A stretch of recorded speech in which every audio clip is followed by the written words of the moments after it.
Kikimora, l'esprit inquiétant du folklore slave.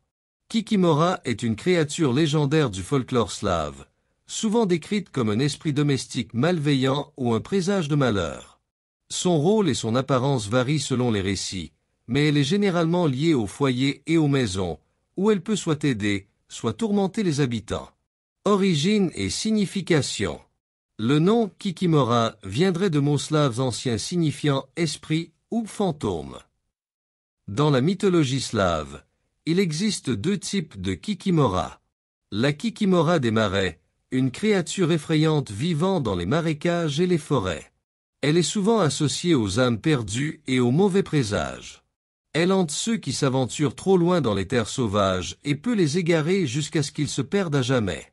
La Kikimora domestique, un esprit qui habite les maisons et qui peut soit protéger la demeure, soit la maudire, selon la manière dont elle est traitée. Apparence. Kikimora est souvent décrite comme une vieille femme difforme et squelettique, aux longs cheveux désordonnés et aux yeux brillants comme ceux d'un hibou. Elle porte parfois des vêtements en haillons et émet des bruits étranges la nuit, comme des chuchotements ou des grattements dans les murs.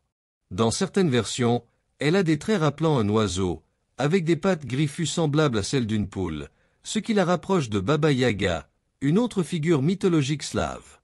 Comportement et interaction avec les humains. Kikimora peut être un esprit protecteur si elle est bien traitée, mais elle devient malveillante si la maison est en désordre ou si ses habitants sont paresseux, irrespectueux. Lorsqu'elle est en colère, elle fait grincer les meubles la nuit, tisse des toiles de cauchemar pour troubler le sommeil des habitants, provoque des malchances, comme des objets qui disparaissent ou des aliments qui pourrissent plus vite, murmure à l'oreille des dormeurs, leur insufflant des cauchemars. Protection contre Kikimora. Pour se protéger d'une Kikimora malveillante, les Slaves avaient plusieurs traditions. Garder la maison propre, car elle déteste le désordre.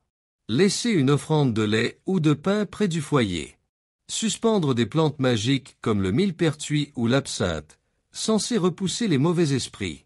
Faire bénir la maison par un prêtre ou un sorcier local.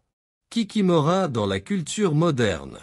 Aujourd'hui, Kikimora continue d'inspirer la littérature, les films et les jeux vidéo.